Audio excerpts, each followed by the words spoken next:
पहला पाठ प्रेरित चरित्र अध्याय 16 वचन संख्याएं 22 से 34 तक। अध्याय 16 वचन संख्याएं 22 से 34 तक। फिलिप्पी की भीड़ पौलुस और सिलास के विरुद्ध में एकत्र हो गई। तब न्यायकर्ताओं ने कपड़े उतरवाकर उन्हें कोड़े लगाने का आदेश दिया। उन्होंने पौलुस और सिलास को खूब मारा और कारापाल को बड़ी सावधानी से उनकी रखवाली करने का आदेश देकर उन्हें बंदीगृह में डाल दिया। कारापाल ने ऐसा आदेश पाकर उन्हें भीतरी बंदीगृह में रखा और उनके पैर काट से जकड़ दिए। आधी रात के समय जब पौलुस तथा सिलास प्रार्थना करते हुए ईश्वर की स्तुति गा रहे थे और कैदी उन्हें सुन रहे थे, तो एकाएक इतना भारी भूकंप हुआ कि बंदीगृह की नींव हिल गई। उसी क्षण सब द्वार खुल गए और सब कैदियों की बेड़ियां ढीली पड़ गई। कारापाल जाग उठा और बंदीगृह के द्वार खुले देखकर समझ गया कि कैदी भाग गए हैं। इसलिए उसने तलवार खींचकर आत्महत्या करनी चाहिए। किंतु पौलुस ने ऊंचे स्वर से पुकार कर कहा, अपनी हानि मत कीजिए, हम सब यहीं हैं। तब कारापाल चिराग मंगाकर भीतर दौड़ा और कांपते हुए पौलुस तथा सिलास के चरणों पर गिर पड़ा। उसने उन्हें बाहर ले जाकर कहा, सज्जनों, मुक्ति प्राप्त करने के लिए मुझे क्या करना चाहिए?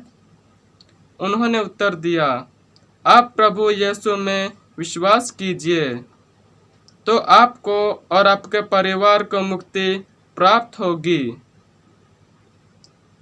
इसके बाद उन्होंने कारापाल और उसके सब घर वालों को ईश्वर का वचन सुनाया। उसने रात की उसी घड़ी उन्हें ले जाकर उनके घाव धोए। इसके तुरंत बाद उसने और उसके सारे परिवार ने बपतिस्मा ग्रहण किया। तब उसने पौलुस और सिलास को अपने यहाँ ले जाकर भोजन कराया और अपने सारे परिवार के साथ आनंद मनाया, क्योंकि उन्होंने ईश्वर में विश्वास किया था। यह प्रभु की वाणी है।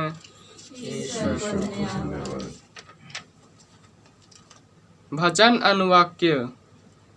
हे प्रभु, तूने हाथ बढ़ाकर मुझे बचा लिया है। हे प्रभु, तूने हाथ बढ़ाकर मुझे बचा लिया है। मैं प्रभु सारे हृदय से तुझे धन्यवाद देता हूँ, क्योंकि तूने मेरी सुनी है। मैं स्वर्गदूतों के सामने तेरा गुणगान करूँगा और तेरे पवित्र मंदिर को दंडवत करूँगा। अनुवाक्य। हे प्रभु, तूने हाथ बढ़ाकर मुझे बचा लिया। तेरे अपूर्व प्रेम तथा सत्य प्रतिज्ञता के कारण मैं तुझे धन्यवाद देता रहूँगा। जिस दिन मैंने तुझे पुकारा उसी दिन तूने मेरी सुनी है और मुझे आत्मबल प्रदान किया। अनुवाक्य। हे प्रभु, तूने हाथ बढ़ाकर मुझे बचा लिया। तूने हाथ बढ़ाकर मुझे बचा लिया है। तेरा दाहिना हाथ मेरी रक्षा करता है। हे प्रभु, तेरा प्रेम चिरस्थायी है। अपनी सृष्टि को सुरक्षित रखने की कृपा कर। अनुवाक्य। हे प्रभु, तूने हाथ बढ़ाकर मुझे बचा लिया है। जय घोष। alleluia। प्रभु कहते हैं, मैं सत्य का आत्मा तुम्हारे पास भेजूंगा। वह तुम्हें पूर्ण सत्य तक ले जाएगा। हालेलुया।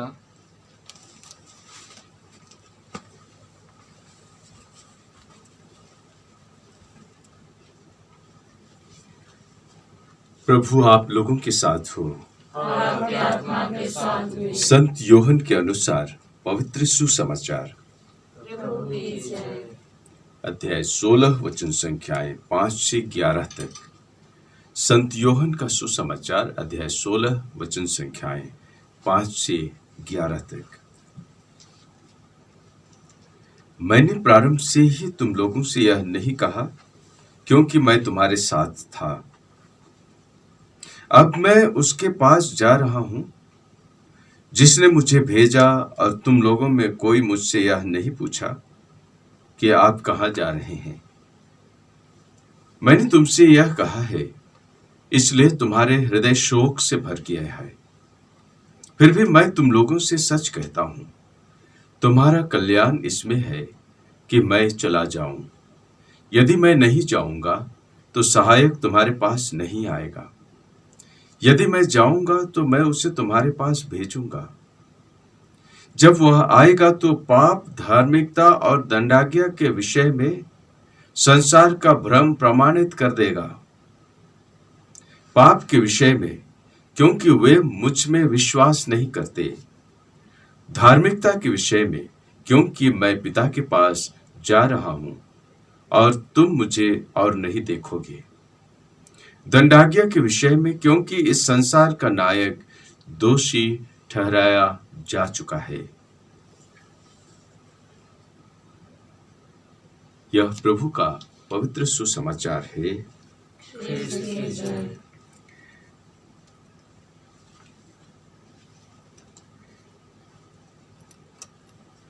प्रेरित चरित, प्रेरितों के क्रियाकलाप की किताब बहुत ही रोचक है। मतलब ऐसी ऐसी घटनाओं का विवरण है, ऐसी ऐसी बातें उसमें लिखी गई है कि जो भी उस पर चिंतन करे, जो भी मनन ध्यान करे और उसे अपना बना ले, अपने जीवन का अंग बना ले, उसके साथ जुड़ जाए, वो व्यक्ति अपने विश्वास और ईश्वर की उपस्थिति से दूर हो ही नहीं सकता।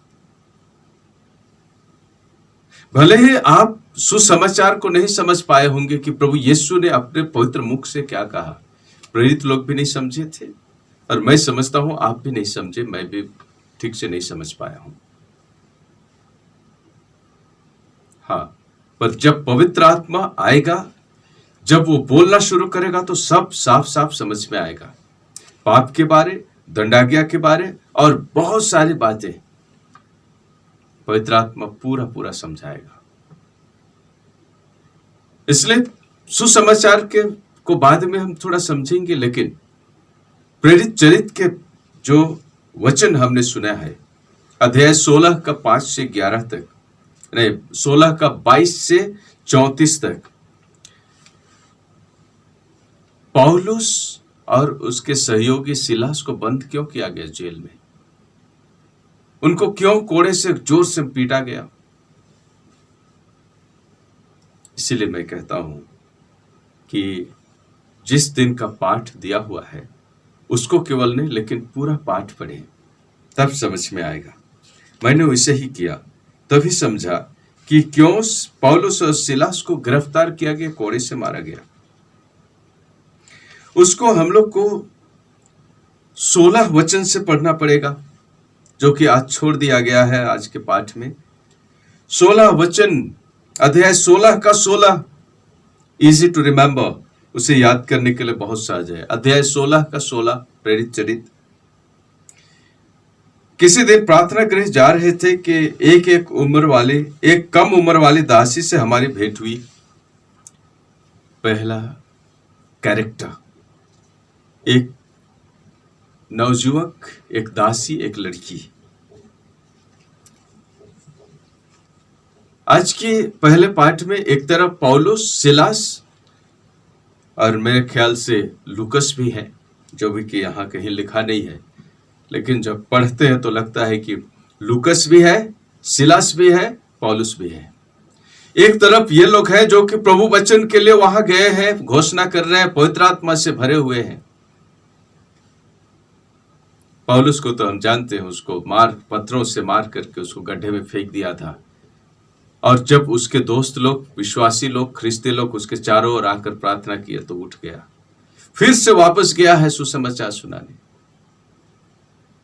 आज दूसरी बार उसी घटना घटती है। और जब सिलास, पौलुस और उसके सहयोगी प्रार्थना घर जा रहे थे प्रार्थना करने, तो रास्ते में एक लड़की मिलती है, दासी। याद रखिए, एक दासी है। और कल जब हमने सुना था लुदिया के बारे, बहुत धनवान महिला थी। आज की तारीख में बोले तो अडानी अंबानी जैसे वो महिला थी, बिजनेस पर्सन थी, उसके पास सब कुछ था, सोसाइटी के सबसे ऊंचे दर्जे की महिला थी। और आज जब हम पढ़ेंगे 16 वचन से तो पाएंगे प्रभु का वचन एक सोसाइटी का, समाज का सबसे निचला दर्जा का प्रतिनिधित्व करने वाली उस लड़की।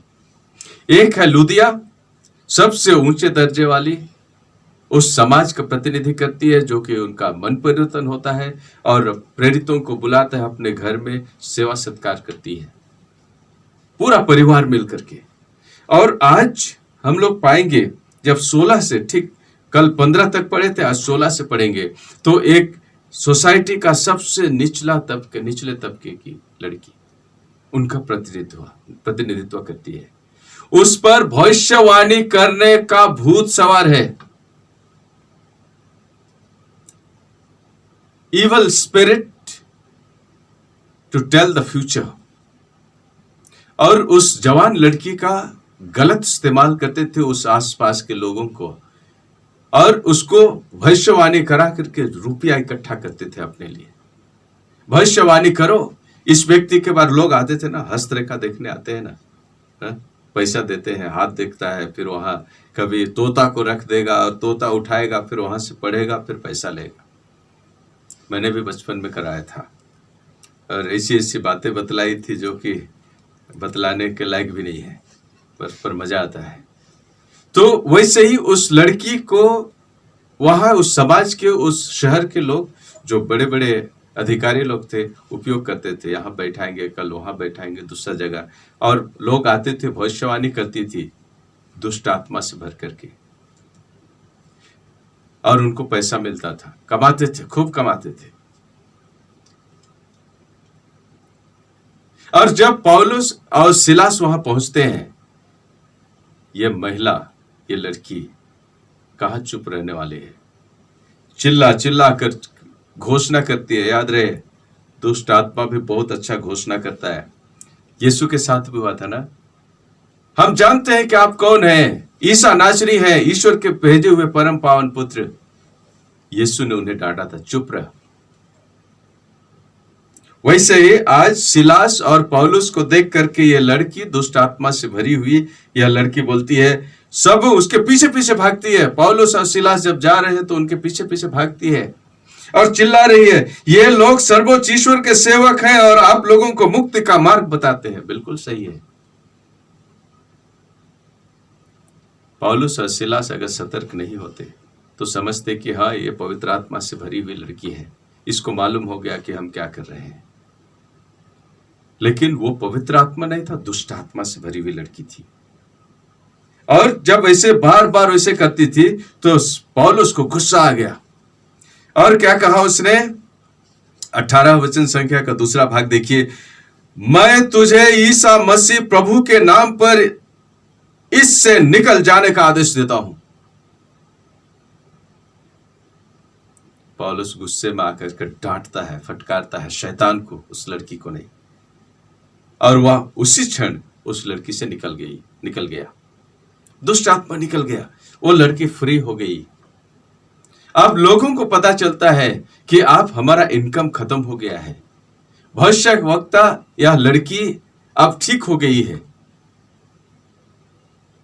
तब समस्या आती है पौलुस और सिलास के जीवन में। दोषारोपण लगाते हैं और वहां के जो गलत तरीके से पैसा कमाने वाले लोग पौलुस तथा सिलास को पकड़कर चौक में अधिकारियों के पास खींच ले गए। उन्होंने पौलुस और सिलास को न्यायकर्ता के सामने पेश किया और क्या कहने लगे, यह व्यक्ति सारे शहर में बड़ी अशांति फैलाते हैं। यह यहूदी है और ऐसी प्रथाओं का प्रचार करते हैं जिन्हें अपनाना या जिन पर चलना हम रोमियों के लिए उचित नहीं। और न्यायकर्ता ने क्या किया, ठीक है, इनको कोड़े मारो, जम के पीटो। और कारापाल से कहता है, इनके हाथ पैर बांध दो, गले में भी चेन लगा दो और जेल खाने के सबसे भीतरे तह खाने पे डालो। कोड़े का जो मार है ना, पहले भी मैंने कभी बतलाया था, एक कोड़ा मारते ही छाल उखड़ जाते थे पीठ का। अब उस दोनों को कोड़े मारने के बाद उनको जेल के तहखाने में एकदम अंदर, कितने दरवाजे भी बंद किए होंगे, उसके अलावा हाथ में भी जंजीर, पैर में भी जंजीर, गले में भी जंजीर, ताकि ना भागे। लेकिन यहां सबसे खूबसूरत बात क्या लगी हमको, इतना मार खाने के बाद भी, इतना अत्याचार सहने के बाद भी, मार खाना अत्याचार क्यों? उन्होंने तो अच्छा काम किया था, उस लड़की को दुष्ट आत्मा से मुक्त किया था। लेकिन समाज में आज भी एग्जैक्टली ऐसे लोग हैं। जब जब ईश्वर का काम करोगे ना, जब जब किसी का पॉकेट के ऊपर हाथ डालोगे या किसी का, आपके प्रवचन के कारण, आपके सच्चाई की घोषणा के कारण स्वार्थी लोगों का पॉकेट खाली हो रहा है, आपके पीछे पड़ जाएंगे। एग्जैक्टली ऐसे ही हुआ पौलुस और सिलास के साथ। उन्हें कोड़े लगाया गया, मारा गया, जेल में बंद कर दिया गया।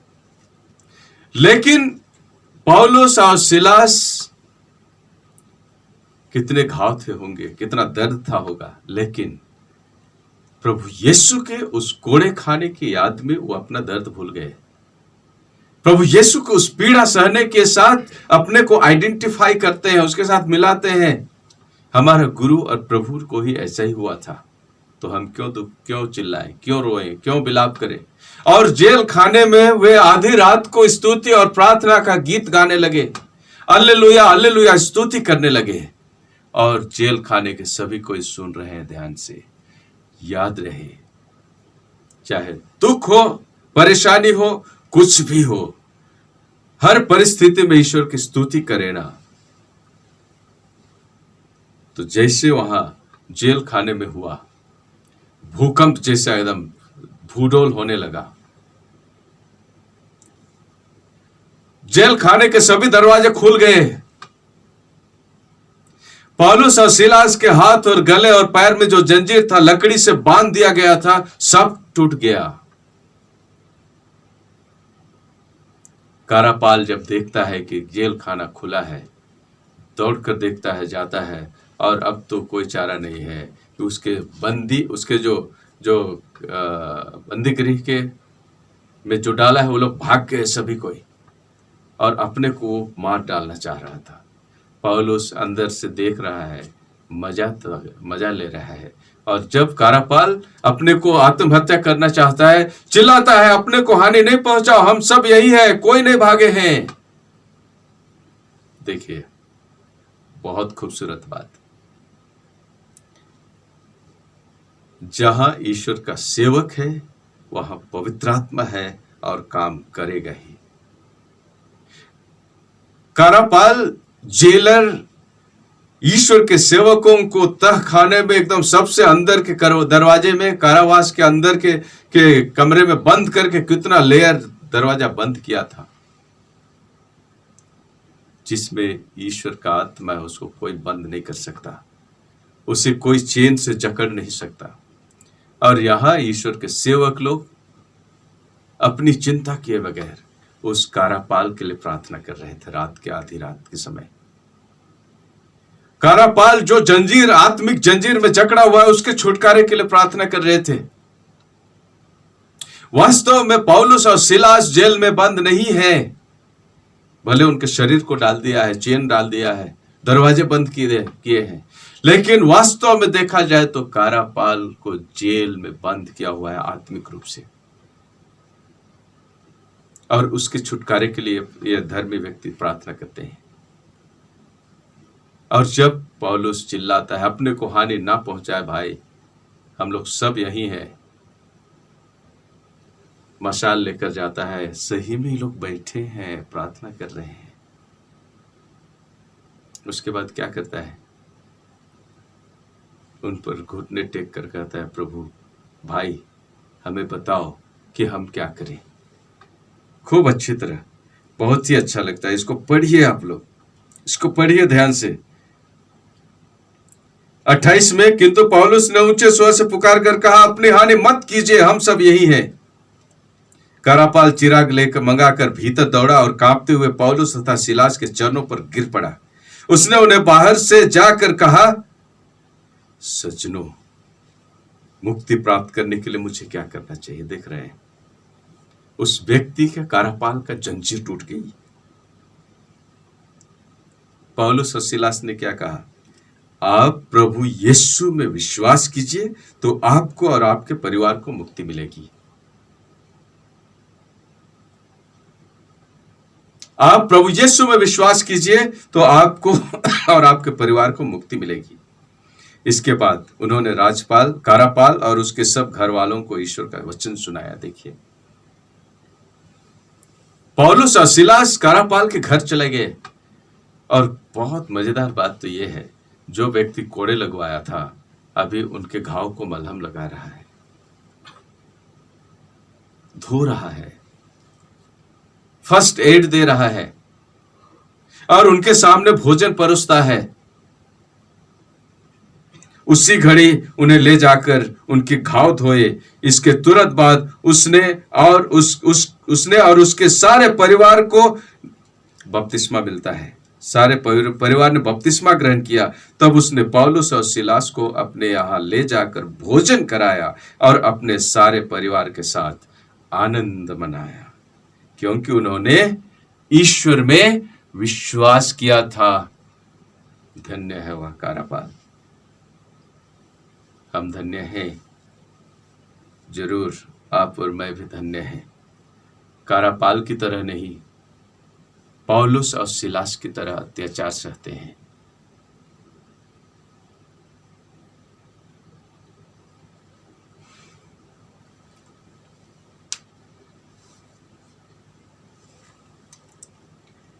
सुसमाचार के बारे ज्यादा नहीं कहूंगा, बस इतना ही कहूंगा, आप लोग प्रार्थना करें। पवित्र आत्मा आपके और मेरे जीवन में, पवित्र आत्मा पूरा पूरा समा जाए, ताकि ऐसी परिस्थितियों में जब अत्याचार सहना हो, दुख सहना हो, शहादत होनी हो, लोग हो सकता आप पर थूकेंगे, हंसी उड़ाएंगे, ईर्ष्या करेंगे, आपकी बुराई करेंगे। उस समय यही पवित्र आत्मा इन सभी पीड़ा से ऊपर उठाएगा, जैसे पौलुस और सिलास के साथ हुआ था। हमको भागने की जरूरत नहीं है, दुखी होने की जरूरत नहीं है। चाहे दूसरों की बातों या अत्याचार या बुराई का घाव या कोड़ा लगता भी रहे, पौलुस और सिलास की तरह ईश्वर की स्तुति करते रहे। यही आज का संदेश है। और देखिएगा, खुद आप और मैं और दूसरे भी जो बुराई करते हैं, उस कारापाल की तरह उनकी भी मुक्ति होगी। और यही हमारा मिशन है। आमीन।